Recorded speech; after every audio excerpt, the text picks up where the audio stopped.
நாம் இன்றைக்கி ஒரு சூப்பரான எண்ணெய் கத்திரிக்காய் குழம்பு தாங்க செய்ய போகிறோம்.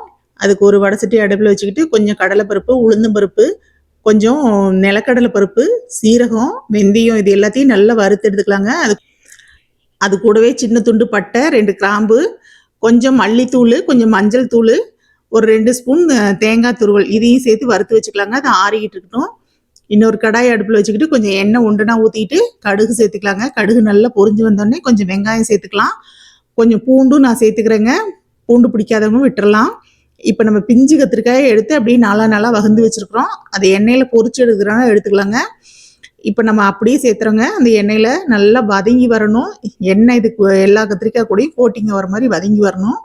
இப்போ அதுக்கு தேவையான மஞ்சள் தூள் சேர்த்துருக்கேங்க. நல்லா பாதி கத்திரிக்காய் வதங்கினதுக்கப்புறமா தக்காளி ஒரு 3 தக்காளி அது கூடயே சேர்த்துக்கலாம். சேர்த்துக்கிட்டு கொஞ்சம் நேரம் நல்லா மூடி வச்சு கத்திரிக்காய் வெந்து வரட்டுங்க. நல்லா அது கூடயே கரைச்சி வச்சுருக்க புளித்தண்ணியும் சேர்த்துக்கலாங்க. அது கூடயே நம்ம அரைச்சி வச்சுருக்கிற மசாலாவையும் வறுத்து அரைச்ச மசாலாவையும் இது கூடயே சேர்த்துடலாங்க. தேவையான அளவு தண்ணி சேர்த்துட்டு இது நல்லா கொதித்து அந்த எண்ணெய் பிரிஞ்சு வரட்டுங்க. அந்தளவுக்கு வேகட்டும். இப்போ இதுக்கு தேவையான காரத்துக்கு நம்ம சாம்பார் தூள் சேர்த்துறோங்க. வெறும் மிளகாய் தூள் கூட சேர்த்துக்கலாம். சேர்த்துக்கிட்டு உப்பு செக் பண்ணி பார்த்துக்கிட்டு நல்லா சுருளை விட்டு எடுத்துடலாங்க.